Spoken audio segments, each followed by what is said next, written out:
tous. Et alors justement, à propos de sport, qui n'a jamais versé une petite goutte de sueur avec cette musique dans les oreilles ? Bien sûr. En général, les coachs sont à fond là-dessus. Ils nous font mourir. Exactement. C'est l'un des DJ les plus influents de la planète, pionnier de la French Touch. Bob Sinclair est avec nous ce matin. Bonjour à tous. Bonjour à toute l'équipe. Bonjour. Bienvenue Bob Sinclair. Vous fêtez les 30 ans de votre label Yellow Productions. Vous sortez 2 beaux objets, un coffret vinyle et un livre sur ces 30 ans de French Touch. Un courant qui a marqué l'histoire de la musique. Et il faut dire que absolument tout a changé dans ce domaine-là en 30 ans. À l'époque, déjà, faire de la musique électronique, c'était pas vraiment un métier. Ah, c'est sûr qu'à la fin des années 80, être dans sa chambre avec des boîtes à rythme et des petits synthés, on pouvait pas imaginer un jour faire le tour de la planète en jouant notre musique. Vous avez d'ailleurs, vous, fait un BTS avant de vous lancer. J'ai fait un bac plus 2. Alors, j'ai pas eu mon BTS parce que j'étais déjà dans le DJing. J'ai fait plaisir à maman. J'ai eu mon bac. Elle m'a inscrit au BTS. Elle me dit, bon, bac plus 2. Mais ce qu'on me proposait après le BTS, c'était clairement faire du porte-à-porte en vendant des bouquins. Ouais. Donc non, c'était pas, non, ça le fera pas. Mais j'étais déjà dedans, mais c'était pas facile de lui dire, maman, écoute, j'ai envie d'être DJ à l'époque où, voilà, les DJ en France surtout étaient que des pouces-disques, attendaient les promos des majors pour les jouer dans les clubs. Il y avait aucune prise d'initiative en tout cas de créativité. Et puis si on voulait faire un disque, ça coûtait extrêmement cher. Il suffisait pas de s'acheter un ordinateur comme aujourd'hui, quoi. Alors faire un disque, il fallait fabriquer un vinyle, et le vinyle était beaucoup plus cher à fabriquer que le CD. Ça, c'est encore une petite arnaque. On en parlera un jour.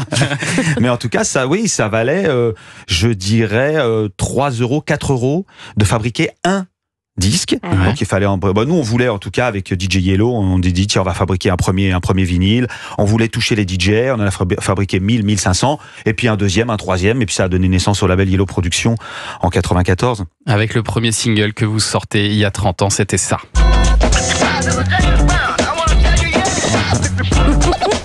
Bon, James Brown, heureusement qu'il est plus là parce que parce que il y a cette culture du sampling. Bien sûr. Tu vois, le sampling, c'est-à-dire prendre un échantillon d'un titre qui existe déjà des classiques, le remettre au goût du jour, ça va. Évidemment, il faut demander l'autorisation aux auteurs-compositeurs. Bon, on bricolait. Mais c'est hip-hop un peu, il y a du scratch. Ouais, c'est hip-hop. Monsieur est pointu. Il pas seulement le sport. Sacha. Attention. Ouais, le scratch. Il a déjà smurfé, Sacha. Mais le premier scratch, donc ce bruit quand on entend qu'on entend le premier scratch sur un disque de Herbie Hancock. Donc c'était Rock It en 82, 83 je crois. Ouais, on va l'écouter tout à l'heure. Et à l'époque vous appelez encore Chris The French Kiss. Ouais, c'est pas facile de trouver un nom original. Comme je ressemblais plus à Popeye des bronzés qu'un vrai DJ, mon DJ Yolo il m'a dit toi tu vas t'appeler French Kiss comme t'aimes bien les nanas. Ouais, c'est ça. Et Chris pour je pourrais plus le faire aujourd'hui. Bien sûr. Non, je plaisante. Chris pour Christophe qui est votre vrai prénom et French Kiss aussi, c'est parce que vous visiez déjà, je pense, un rayonnement international. Voilà, vous aviez French Touch. Ouais, exactement. Vous aviez ça en tête. Tout à fait. Et alors votre génie Bob Sinclair, c'est aussi justement de repérer des bons petits sons et d'arriver à les sublimer. Prenez par exemple cette chanson de Stevie Wonder.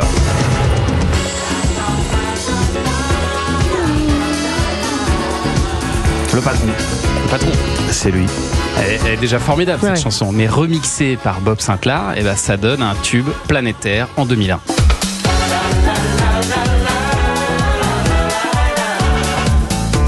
C'est marrant, je crois direct en vacances.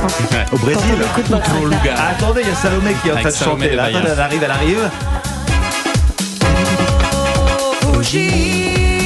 Oui, Salomé de Marais-Bayac, j'ai rencontré dans un cabaret dans le 5e chez Félix, et je voulais faire un projet de musique brésilienne voilà, vers 1996-97, et puis j'étais sur une plage et j'écoutais le morceau de Stevie Wonder. J'ai dit tiens, c'est pas mal, ça serait bien en brésilien, en portugais, et j'ai appelé l'éditeur de Stevie Wonder qui m'a dit il y a une version qui existe en portugais, donc vas-y, prends-la et fais ça avec Salomé de Bahia. Et c'était parti, gros tube. Et puis il y a bien sûr ce tube qui touche maintenant plusieurs générations.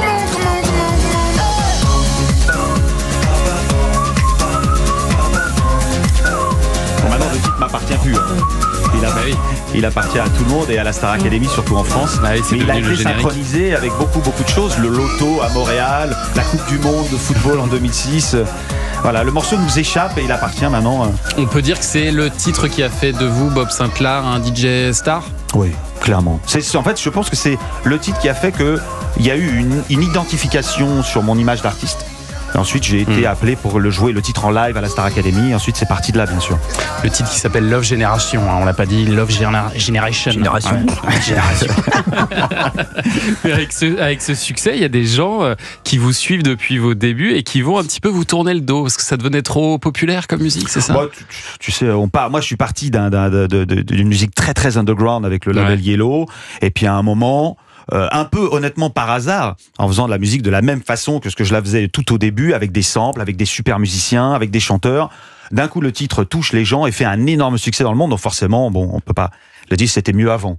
Mais maintenant, on dit tu peux pas refaire du Love Generation, tu peux pas. Les gens, il faut toujours que tu refasses quelque chose que tu as déjà fait. C'est quand même fou ça. En France, dès qu'on a du succès, d'un coup, non, c'est plus bien. Ouais, ça mais 20 plaît ans plus après, on devient icône. Ah voilà, ça se retourne. Comme Louis de Funès, Belmondo, Bertrand Blier, tout ça. Voilà, on les remercie presque à l'aube de leur mort.